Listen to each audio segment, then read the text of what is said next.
wa azwajihi wa dzurriyyatihi wa qurrabatihi wa ahli baitihi ajma'in wa ila musannifatil kitab wa muqaddimatil kitab wa masyayikhihim wa ustadi wa usuli wa furu'ihim wa jami'i masyayikhina wa ustadina wa usuli wa furu'ihim wa jami'il mufassirin wa jami'il qurra'il muhlisin wa jami'il hamalatil qur'anil azim wa li jami'i talamidana wa muridina wa li manfaati wa barakati hadil kitab wa hadil ulum wa li syafaati hadil qur'anil azim fi dunya wal akhirah. Al-Fatihah. A'udzu billahi minasyaitonir rajim. Bismillahirrahmanirrahim. Alhamdulillahi rabbil alamin, arrahmanir rahim, maliki yaumiddin. Iyyaka na'budu wa iyyaka nasta'in. Ihdinas siratal mustaqim. Siratal ladzina an'amta 'alaihim ghairil maghdubi 'alaihim waladdallin. Bismillahirrahmanirrahim. Qala al-mu'allif rahimahullah wa nafa'ani bi ulumi fid darain amin ya rabbal alamin.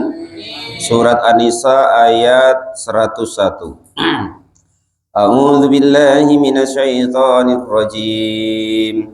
Wa idza darabtum fil ardi falaysa 'alaikum junahun an taqsuru minas shalah in khiftum ay yaftinakumul ladzina kafaru innal kafirina kanu lakum aduwwan mubina. Salam. Ini membahas masalah qasar ya. Tunggu biar Pak Lupi duduk dulu. Tunggu dulu. Ambilin air Mas, tuh Pak Lupi itu.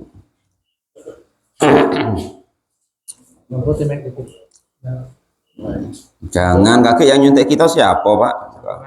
Kalau dicampur lanet dikit ya kan.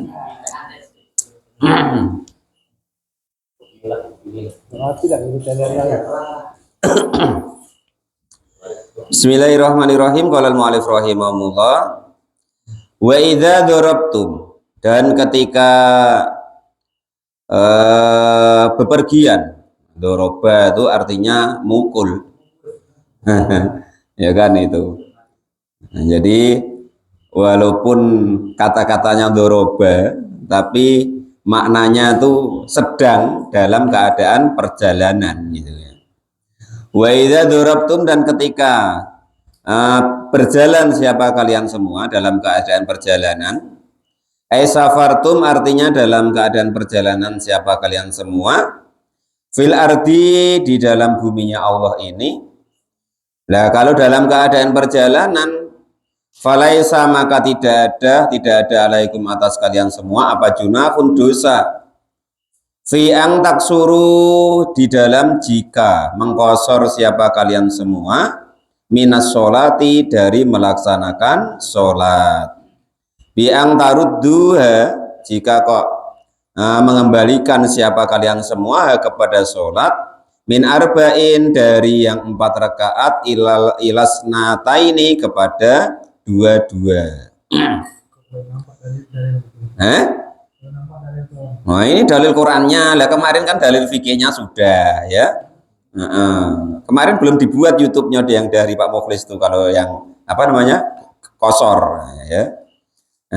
Jadi untuk sekedar tambahan ya, kemarin sudah dibahas detail di dalam kitab fikihnya ya, bahwasanya mengqasar sholat itu cuman dibolehkan yang 4 rakaat. Nah, itu begitu.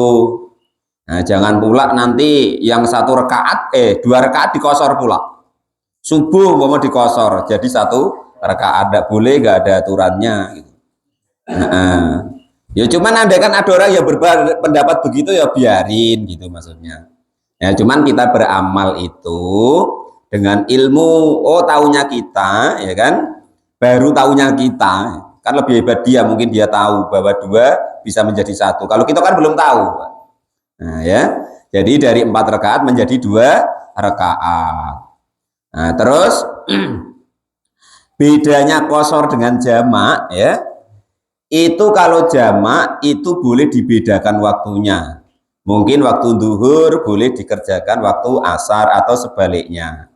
Mungkin waktu maghrib boleh dikerjakan waktu isya atau sebaliknya. Nah, untuk qasar maka itu tidak boleh begitu. rakaatnya wae yang boleh dikurangi, yang 4 menjadi 2, tetapi waktunya tetap.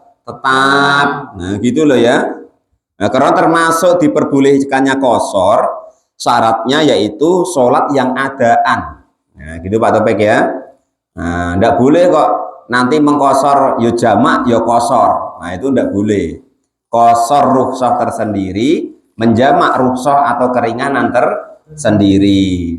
Kalau merukhsah berarti tetap di waktunya.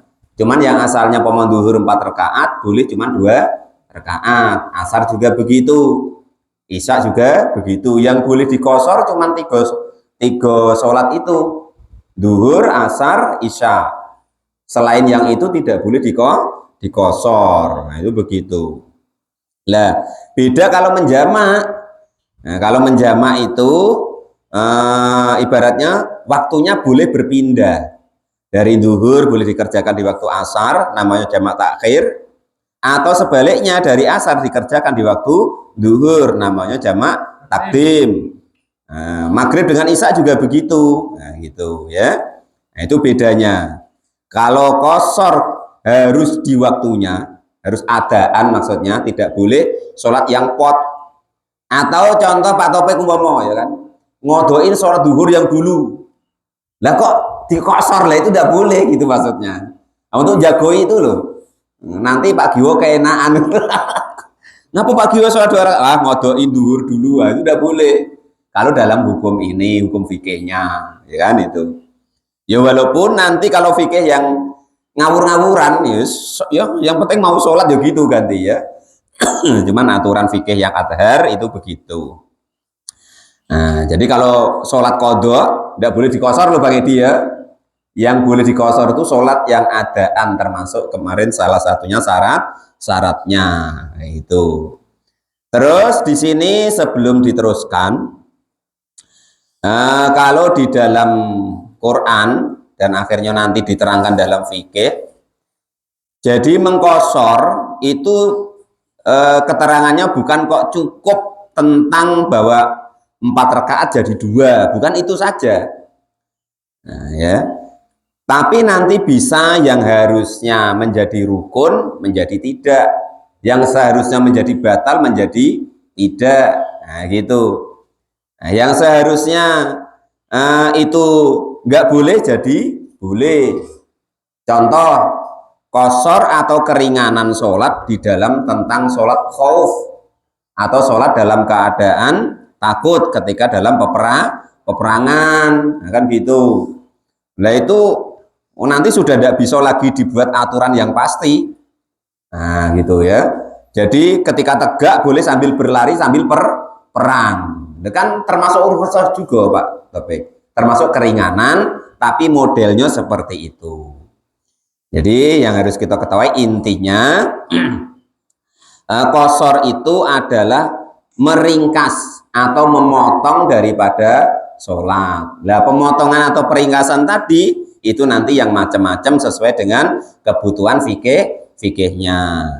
Kalau kok kita dalam bepergian dalam mengosornya ya dari 4 menjadi 2. Kalau dalam peperangan ya seperti yang diterangkan dalam tata cara sholat ketika sholat khauf dan lain sebagainya yang memang itu istilahnya dibolehkan dalam apa itu namanya ketentuan syariat, termasuk yang disebut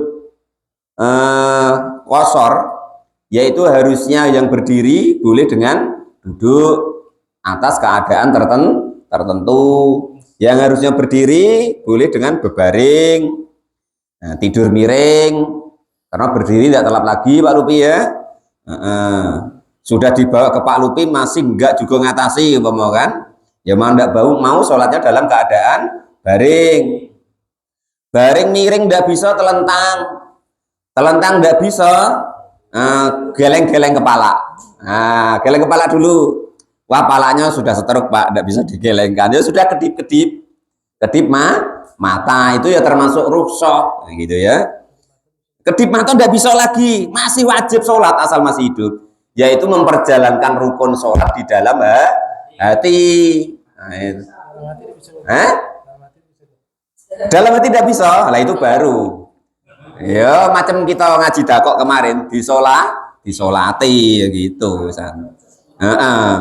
Kalau bahasa guru-guru kami di Jawa dulu, kalau di hati pun juga tidak bisa, baru ditukar beras Pak Topik katanya. Ditukar beras. Ya maksudnya kan sebelum disolatkan kan tukar beras dulu Pak. Nukul beduk, innalillahi wa inna ilaihi rajiun, terus tetanggonya kawannya pada datang bawa beras, bawa duit. Lah baru nanti disolati Pak gitu. Nah, jadi tukar beras dulu, nah, baru disolati gitu ya. Itu kata guru-guru kita dulu. Begurunya begitu. Saking pentingnya sholat ya kan itu. Dalam keadaan apapun, bahkan dalam keadaan kita mengandung najis pun tetap diwajibkan sholat. Seidadanya namanya li hurmatil wakti. Nah ini dengan ngaji kemarin itu ya kan, yang sakit-sakit jadi praktek Pak Lupi. Yang alat kelaminnya diselang, macam mana sholatnya ya kan?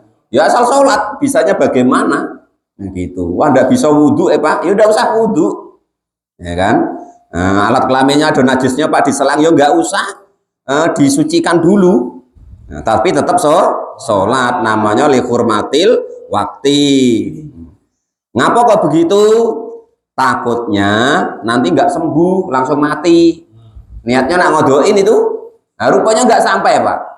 Belum sampai ngodoin sudah mati. Maka syariat menjagoi, syariat kita mengajarkan apapun keadaannya tetap sholat. Andaikan nanti ketika diselang alat kelaminnya atau ada najis dalam bersuci itu kita nggak bisa, walaupun begitu ya tetap diwajibkan sholat tadi. Nanti kalau Allah ngasih kesembuhan baru namanya i'adah atau mengulangi. Nah gitu.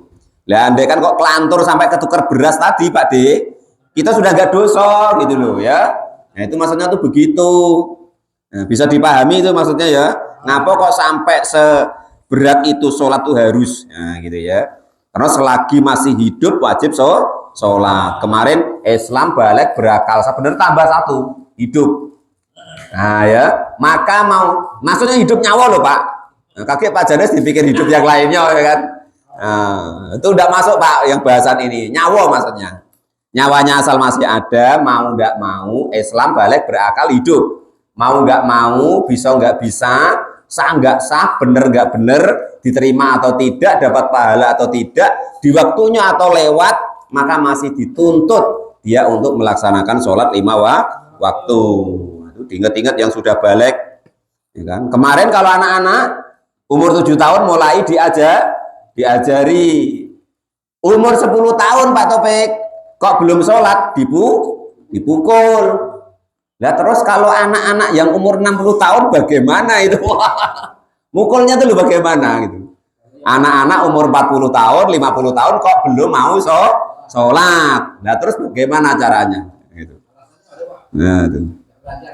Nah, tadi sudah Pak. Asal Islam balik berakal hidup, mau nggak mau, bisa nggak bisa, nggak urus itu. Islam balik berakal, mau nggak mau, bisa nggak bisa, sah nggak sah, bener nggak bener, diterima atau tidak, dapat pahala atau tidak, di waktunya ataupun masih sudah lewat, itu tetap dituntut untuk melaksanakan sholat 5 waktu. Jadi tidak ada alasan lagi Pak. Ya, kalau pengen tidak wajib ya itu, tidak Islam, belum balik dan tidak berakal alias gila. Mana wong edan itu bebas. Orang gila itu bebas. Lah kalau tidak sholat ya kata guru kita apa? Nah, kalau kok apa namanya nggak berakal berarti boleh nggak sholat. Berarti kata guru-guru kita kalau orang nggak sholat berarti tidak akal. Pak Lupi lo yang ngomong, saya cuma nerusin lo itu ya. Jangan marahin saya. Ya kan? Nah jadi itu keterangan tentang masalah rukhsah. Nah ya itu seperti itu. Wes pokoknya bagaimanapun mau tidak mau kita sudah tua, apapun keadaannya, sudah lewat-lewat dikit tidak apa-apa dulu. Nah ya kan itu. Qaulal mu'allif rahim, memang yang seyogjanya sebaiknya ya waktunya jangan lewat. Nah gitu loh. Karena sudah diatur waktunya gitu ya. Nah, waktunya sebenarnya ya bukan jam Pak Lupi, tapi sudah ditentukan kemarin. Kalau duhur ketika bayangan sudah lewat sedikit, nah kan gitu, sampai nanti bayangan itu sama habis waktunya. Asalnya waktunya begitu, cuman karena zaman modern disamakan dengan jam itu. Asar ketika satu bayangan habis, sampai habisnya waktu asar nanti matahari tenggelam. Tapi matahari tenggelam, wong tadi ngarit umpama belum sholat asar, ya tetap dituntut sholat asar karena belum. Nah kalau sudah tenggelamnya matahari, baru namanya nanti tenggelamnya matahari mulai waktunya sholat maghrib. Nah, sholat maghrib itu yang paling pendek, yaitu kira-kira orang mandi, orang pakai pakaian, orang adzan, iqomat, sholat 5 rakaat, kurang lebih 25 menit. Nah itu habis waktu maghrib. Nah itu yang qaul qadim, walaupun nanti ada istilahnya itu pendapat bahwa nanti sholat isya itu dipanjangkan hingga mega merah di ufuk barat itu hilang. Nah itu yang kita pakai di Indonesia Pak Lupi ya. Ya karena ulama kita tahu Pak Lupi, orang-orang kita Indonesia itu agak males-males. Nah, asal sholat tuh carry terus. Lah itu makanya dipakainya maghrib itu yang qaul mega merah di ufuk barat itu sampai hilang. Karena tahu kita tuh pokoknya terlambat terus lah. Ngaji terlambat, sholat terlambat, ini pokoknya mudah terlambat kalau kita. Maka saking ibaratnya para ulama kita itu tahu ya kan, sudahlah kita pakai waktu maghrib yang akhir lah, itu begitu. Isya dari mulai ibaratnya hilangnya mega merah hingga sampai nanti terbit fajar shodiq. Nah ketika fajar shodiq baru sholat subuh. Nah, normalnya ya kan sholat kok kodok itu dosa Pak. Normalnya nggak boleh sebenarnya ya, tapi nyatanya Pak hadisnya ada. Untung kok Nabi itu ada ketiduran ya kan, jadi sholat subuh itu kira-kira di jam-jam 9 pagi lah ya, untung itu ada hadis itu Pak. Kalau tidak ada hadis itu antara ya kan itu. Nah untungnya itu, jadi maka jadi apa ya, jadi budaya kalau sholat subuh itu sambil manggang kunut. Jadi kunutnya kepanggang kan itu. Wong matahari sudah ada. Tapi jadilah wong mau sholat, nah kan gitu kan itu. Untungnya ada hadis itu. Jadi Nabi itu ada dengan sahabat Bilal itu kesiangan dalam perjalanan karena kecapean. Ya akhirnya bangunnya yaitu kurang lebih kalau bahasa kita jam-jam 8 jam 9 lah. Matahari sudah terik. Ya kan? Karena kakinya waktu itu di gua itu kena panas sudah. Nah, maka baginda Nabi memerintahkan sahabat Bilal untuk adzan, untuk iqomah. Lah itu menjadi dalil bahwasanya walaupun itu sholat qadha, adzan dan iqomah, asal dia sholat fardu tetap menjadi sunnah.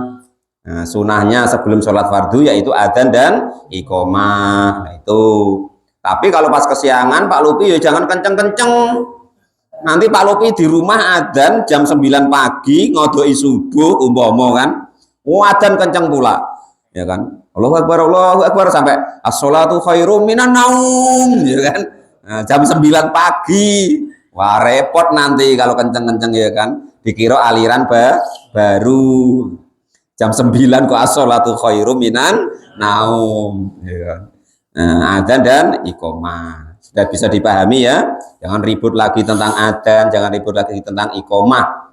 Walaupun berjamaah, tidak berjamaah tetap disunahkan adzan dan iqomah asal sholat fardu.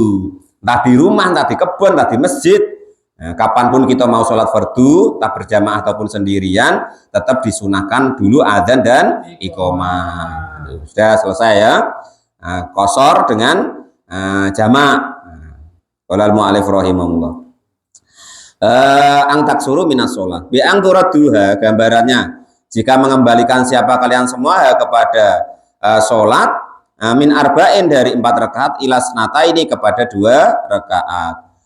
In khiftum, jika takut siapa kalian semua, jika takut siapa kalian semua, ayaftinakum, jika menjadi fitnah apa sholat yang lama tadi atau 4 rakaat tadi, kum kepada kalian semua.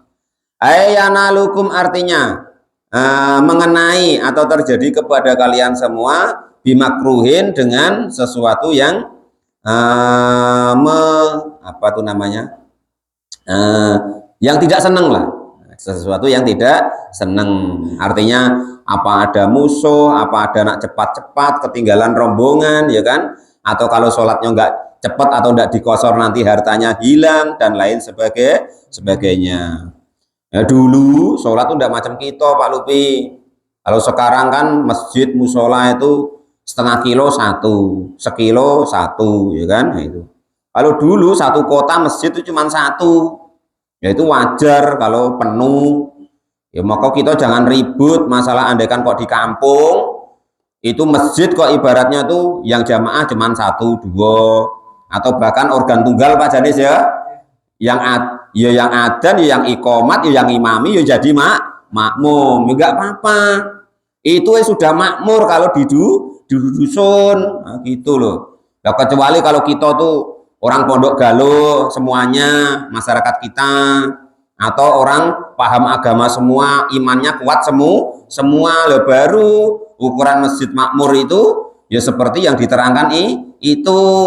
Karena ukuran orang mampu ke masjid dalam ayat lain besok diterangkan innama ya'muru masajidallahi man amana billah. Sesungguhnya orang yang mampu memakmurkan masjid, ya kan, berbuat untuk masjid, entah dia berjamaah, entah dia bersih-bersih, entah dia membangun, itu ukurannya iman, bukan masalah tetangga masjid, bukan masalah pegawai syarak kalau di tempat kita, atau bukan masalah pengurus masjid. Nah, gitu loh ya. Tapi ukurannya iman, gitu loh. Ya, jadi Pak Jani jangan kecil hati. Kalau ada kawannya pegawai syarak kok tidak giat ke masjid, atau ada tetangga masjid kok tidak mau ke masjid, ukurannya bukan tetangga masjid, bukan pegawai syarak, bukan pengurus masjid ukurannya, tapi ukurannya iman kepada Allah. Jadi orang yang mampu ke masjid, mampu memakmurkan masjid, ukurannya yaitu iman. Jangan salah paham lagi. Jadi besok Pak Rozak jangan ngato-ngatoin tetangga masjid lagi. Nah, orang dekat masjid kok tidak mau ke masjid, tidak boleh. Ukurannya iman ya. Iman, bukan imam. Ya, kalau imam lebih lucu lagi. Kemarin sudah loh ya. Kemarin sudah. Orang umum atau hamba kok tidak mau taat kepada Allah itu buruk. Lah, orang dalam bidang agama kemarin langsung kulibat Pak ya. Orang dalam bidang agama, entah pakai syarak, entah orang alim, entah pengurus masjid, ya kan, kok tidak lebih giat ibadah Pak Topik, lebih jelek. Itu kita masuk kulibat loh kemarin. Pakai Pak Topik atau nyinggung pula orang pula, ya kan. Ditengok di YouTube-nya nanti ada, ya kan. Makalah keberapa kemarin Pak? Kelima. Nah itu ya, nah itu. Ingat-ingat yang disampaikan itu qaulul ulama dari kitab-kitab, bukan kok karangannya Pak Muin. Nah itu ya. Kita berharap tuh macam Pak Topik bahwa di segala macamnya itu dapat warisannya Nabi yang betul-betul, yaitu dari para ulama. Nggak ada gunanya macam saya itu cuman menyampaikan. Sama saya butuh itu untuk supaya mendapatkan warisan daripada Nabi. Ya mungkin takdirnya saat ini icek-iceknya, ya kan, oleh sutradaranya gitu loh, oleh Allah itu ditugasi tukang bacokan, tukang nerangkan Pak Topik, cuma begitu. Jadi tidak ada kok kata lebih hebat, ini tuh tidak ada, cuman numpang takdir. Numpang takdir saat ini ibaratnya diperankan menjadi pembaca menerangkan gitu Pak Lupi. Jadi Pak Lupi dan lain sebagainya jangan kecil hati. Oh berarti saat ini ditakdirkan yang tukang datang, tukang ngaji, tukang dengerin. Nah, jadilah kan itu. Wong kemarin apa 4 ya? Kun aliman, kalau bisa ngajar. Au muta'aliman atau belajar. Au mustami'an atau mendengarkan. ndak mau itu, au muhibban, seneng tok. Seneng tok. Nah, modalnya Pak Taufik. Jangan menghambat, jangan jelek-jelekan. Nah, itu. Wala takun khomisan, tukang jelekan, nggak seneng, ngelek-ngelek, itu fatadik, maka kita akan menjadi rusak. Jangan ya. Pokoknya nggak mau ikut ya jangan benci, jangan menjelek-jelekan. Itu sudah ya. Qala al-mu'allif rahimahullah. In khiftum, jika takut siapa kalian semua, ayaftinakum, jika kok menjadi fitnahkum kepada kalian semua, ayanalukum, artinya memperoleh atau mengenaikum kepada kalian semua, bimakruhin, kepada perkara yang tidak disenangi. Rupanya alladzina, orang-orang kafaru yang pada kafir. Siapa alladzina? Bayanun, adapun keterangan lil waqi'i, untuk waqi' atau arah keterangan. Idzaka, karena di dalam itu semua, fala mafhuma, maka tidak ada kefahaman lahu kepada ayat tersebut. Wa bujina, dan ditetapkan apa sunatu sunnah, anal muroda, sesungguhnya yang dimaksudkan bisafari dengan perjalanan atau wili yang panjang. Bahwa adapun perjalanan panjang itu arbaatun, 4, biroddin, dengan rot atau kembalinya. Wahya, adapun arbaatu rot itu marhalatani, 2 marhalah atau 16 pos. Kalau kita kira-kira, kalau sekarang cruise-nya persamaannya itu 84 kilo. Kalau sekarang, kalau sekarang 84 kilo kurang lebihnya. Lah Pak Lupi kok ada perjalanan 84 kilo? Nah, maka itu ada beberapa kerukshoh atau keringanan. Boleh kosor atau jamak, boleh pomo puasa, boleh mukel. Nah itu ya. Nah itu seperti itu. Kalau ada 80 kilo. Nah itu seperti itu. Udah boleh kalau tidak sholat. Ya diatur kosor boleh, jamak boleh tadi kok. Nah gitu loh. Tapi kalau tidak sholat tadi tidak boleh. 5 waktu loh ya. Yang wajib tuh ya diopeni. Wa yukhadu, dan diambil min qaulihi, dari dawuhnya ya musannif, alaikum, kepada dawuhnya Allah Subhanahu wa taala, alaikum, kepada kalian semua, apa junahun, dosa, anahu, sesungguhnya kosor atau meringkas itu rukhsatun, sebagai keringanan, la wajibah, tidak wajib apa rukhsah, wa alaihi, dan atas pendapat itu siapa? Asy-Syafi'i, Imam Asy-Syafi'i. Artinya rukhsah entah menjamak takdim, jamak takhir, atau mengkosor tadi itu sekedar cuman boleh, jangan kok dimaknai beda Pak Topik ya. Wah ini kalau ke Jambi harus, jangan sampai harus, sekedar boleh. Andaikan Pak Topik mau mengkosor atau mau menjamak, hukumnya jaiz atau mubah. Nah, gitu loh maksudnya. Jangan kok terus ngaji tidak begitu denger ya kan, sambil ngantuk-ngantuk, wah kita perjalanan harus kosor atau harus jamak, bintu bahasanya kan gitu. Innal kafirina, sesungguhnya orang-orang yang kafir itu kanu, ada siapa orang-orang yang kafir, lakum, bagi kalian semua, ada itu aduan, sebagai musuh, mubinan, yang nyata. Ai bayinal adawati, artinya nyata permusuhannya. Orang-orang kafir kalau di zaman dulu loh ya, zaman Nabi itu karena memang memusuhi Nabi. Lalu zaman dulu juga nyata-nyata benernya yang dibelai Nabi, nyata benernya, hak benernya, yang dimusuhi, yang musuhi Nabi yaitu orang kafir. Jangan disamakan dengan sekarang Pak Topik ya, apalagi ini mau pemilihan, mau pilkada ya. Kalau kita sekarang sama-sama tidak jelas, yang dibeloi ya bener kebenarannya sama-sama nggak jelas, yang dimusuhi salahnya ya sama-sama nggak jelas. Jangan dibeloi mati-matian sampai tidak berteguran, jangan ya, itu tidak boleh. Wa idza kunta fihim faqamta lahumus sholata faltakum ta'ifatum minhum ma'ak wal ya'khudhu aslihatahum fa idza sajadu falyakunu min waraikum wal ta'ti ta'ifatun ukhra falam yusallu falyusallu ma'aka wal ya'khudhu khidrahum wa aslihatahum wadzalladina kafaru law takfulu an aslihatikum wa amtiatikum fayamiluna alaikum mailatan wahidah wala junaha alaikum in kana bikum adam min matarin aw kuntum marda an tad'u aslihatakum wa khudhu khidrakum innallaha a'adda lil kafirin adzaban muhina.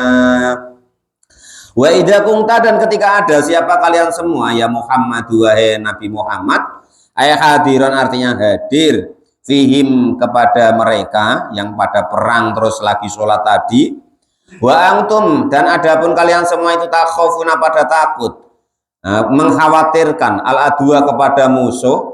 Ketika sholat musuh ada pula, maka diajari oleh Allah caranya sholat, caranya sholat fa'aqamta, maka menegakkanlah kalian semua atau mengerjakanlah kalian semua, mengerjakanlah engkau gitu ya, lahum kepada bala tentaranya Nabi, as-sholata kepada sholat.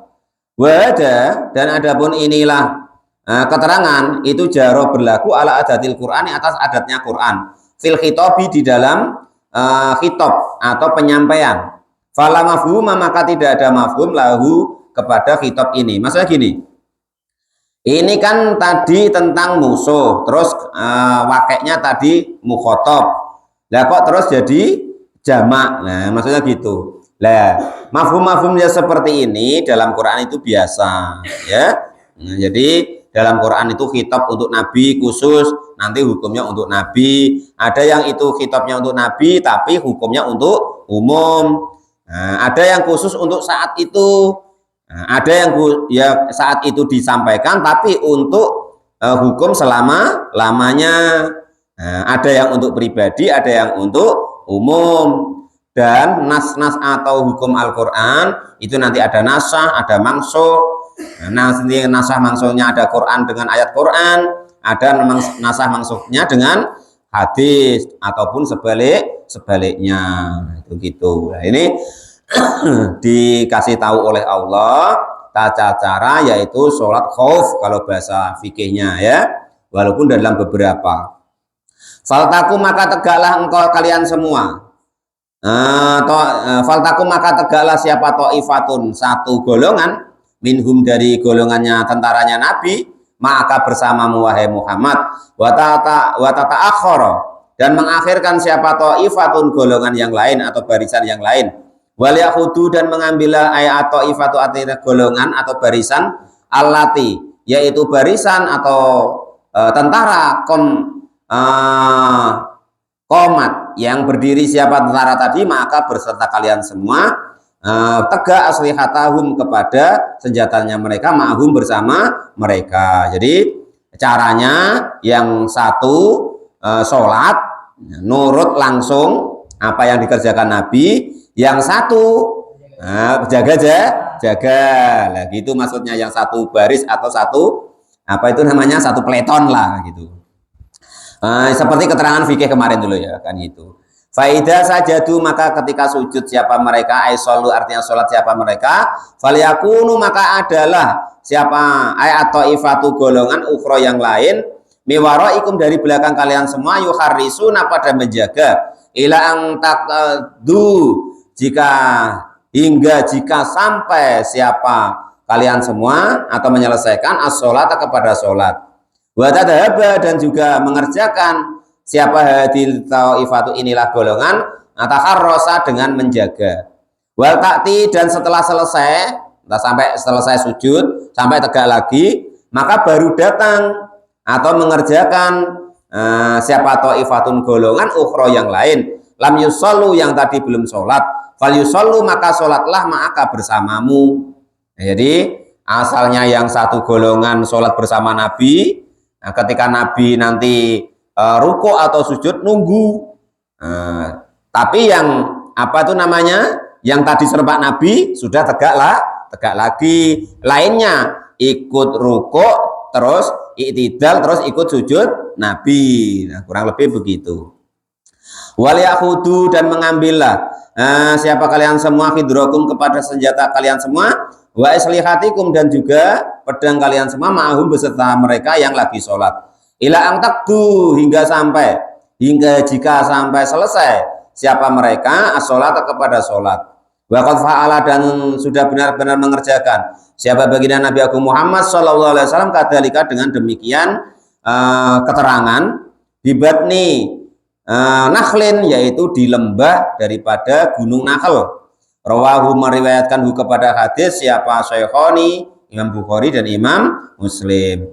Wadda ingin atau senang siapa alladzina orang-orang kafir yang pada kafir siapa alladzina ang takfulu jika lengah siapa kalian semua ida kumtum ketika menegakkan siapa kalian semua ila sholati kepada sholat an aslihatakum dari senjata kalian semua wa amtiatikum dan harta kalian semua fayamiluna maka pada menyerang siapa kafir alaikum kepada kalian semua mailatan wahidatan dengan serangan sekaligus ya artinya dalam keadaan perang ketika nak disergap daripada musuh Nabi masih diperintahkan sholat saking pentingnya sholat terus pokoknya apapun yang terjadi usahakan ya sholat 5 waktu jangan ditinggal keri sidik nggak popo ya, jangan sampai ditinggal wong tadi umur 10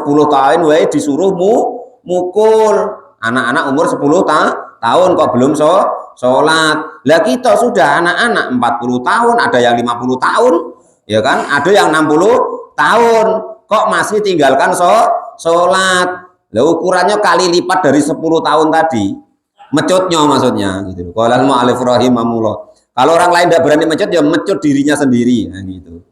Bi ayah melu gambarannya jika membawa siapa kalian semua alaikum kepada kalian semua fayahudu maka menawan siapa orang-orang kafir bi ayah melu gambarnya jika menangkap siapa orang-orang kafir alaikum kepada kalian semua fa'akhadu dan juga menawan maka juga menawan siapa orang-orang kafir kepada kalian semua wada dan inilah ibaratnya alasan wada dan inilah masalah nanti takut di perangi musuh ketika sholat itu ilatul amri sebagai alasan perkara bi'ahdi silahi dengan mengambil pedang artinya walaupun dalam sholat itu boleh sambil memegang pedang makanya nanti aduh Pak Janis kalau Pak Janis tuh nengok orang sholat begini kan nah itu sini ada pedangnya maka sholatnya begini ada yang begini pedangnya sebelah sini nah, ada yang nanti begini karena kiri kanan pedang udah lah itu begitu ya nah, jadi itu bukan masalah kemarin ya hukumnya sunnah hayat nak sedekap nak idak cara sedekapnya macam manapun itu boleh wong ndak sedekap wae ndak ya apa-apa walaupun memang yang sempurna ya seperti yang diajarkan guru-guru kita pergelangan tangannya dipegang tangan kiri terus dipegang tangan kanan diletakkan antara pusat sama dada kan begitu itu bisa lebih utamanya jangan buat yang aneh-aneh Pak Janis ya Walal mu'alif rahimahullah nanti tahu lah tangannya dilurusin ya nggak apa-apa nanti terus enaknya sholat ya kan nanti menimbulkan fitnah ya kalau Pak Janis nanti bisa nerangkan atau nerangkan bisa tapi kalah ngomong jadi repot ya kan itu walal mu'alif rahimahullah kalau saya itu males nerangkannya ya kan nggak tahu ya sudah ngarep dhewe nak takon ya tak dudoi Pak nah ora ya sangger menengae wong lakum akmalukum walana akmaluna kok kan gitu bagimu amalmu bagiku amalku kan gitu loh kadang orang tuh repot ya Bang Edi melakukan agama tuh sesuai dengan nafsunya bukan sesuai dengan ajaran syariatnya gitu jadi repot kalau sudah sesuai dengan nafsunya ya enggak bisa kita alasan apapun tetap salah gitu karena agama menurut pendapat dia jadi repot menurut pendapat nafsunya jadi kalau yang seperti itu fala junaka wala junaka dan tidak ada dosa alaikum kepada atas kalian semua ingkana jika ada bikum kepada kalian semua apa al ada itu bikum kepada kalian semua apa al ada tersakiti min matorin dari hujan, au kuntum atau ada siapa kalian semua itu mardo dalam keadaan sakit, ang tadau jika meletakkan siapa kalian semua aslihatakum kepada senjata kalian semua, fala tahmilu maka jangan membawa siapa kalian semua kepada senjatanya, wahada dan adapun inilah qaul itu yufidu memberi faedah ijabu hamliha dengan jawaban membawanya senjata ingda adamil udri ketika tidak adanya udur. Lah kalau kok pas tidak ada musuh, tidak ada apa, seperti kita sholat biasa-biasa seperti ini, ya sholatnya sesuai dengan ketentuan yang kita pelajari, gitu ya. Bahwa adapun hukum itu akadul kaula ini salah satu dari dua pendapat li Syafi'i menurut Imam As-Syafi'i wasani, dan yang kedua anahu sesungguhnya meninggalkan senjata ketika keadaan apa itu namanya damai itu sunatun hukumnya sunnah. Warajaha dan mengunggulkan siapa Imam Syafi'i kepada hukum. Wa khudu dan mengambillah siapa kalian semua hidrakum kepada kewaspadaan kalian semua. Artinya itu tetap dalam keadaan waspada minal adwi dari musuh. Ai ihtarozu artinya menjagalah kalian semua minhu dari musuh. Mastata'tum semampu kalian semua. Innallaha sesungguhnya Allah itu a'adza menyiapkan siapa Allah lil kafirina untuk orang-orang kafir, menyiapkan azaban kepada siksa muhinan yang menghinakan, aiza ihanatin artinya yang mempunyai kehinaan. Jadi kemarin sudah loh ya rumusnya, besok di akhirat dibagi dua dulu, iman dai iman. Kalau yang ndak iman ya sudah ke neraka. Kalau yang iman baru diproses, ada yang dihisab, ini itu segala macam. Yang paling parah nanti ya 7 hari. Sudah itu dinaikkan ke surga. Mudah-mudahan termasuk kita semua. Amin Allahumma amin. Fa idza qadaytumus sholata fadhkurullaha qiyaman wa qu'udan wa 'ala junubikum. Faidat ma'nantum faqimus sholah innas sholata kanat 'alal mu'minina kitaban mawquta wala tahinu fi ibtigha'il qaumi in takunu ta'lamuna fa innahum ya'lamuna kama ta'lamun. Wa tarjuna minallahi ma la yarjun wa kana Allahu aliman hakima. Shadaqallahul adzim. Wallahu a'lam bishawab. Alhamdulillahirabbil alamin.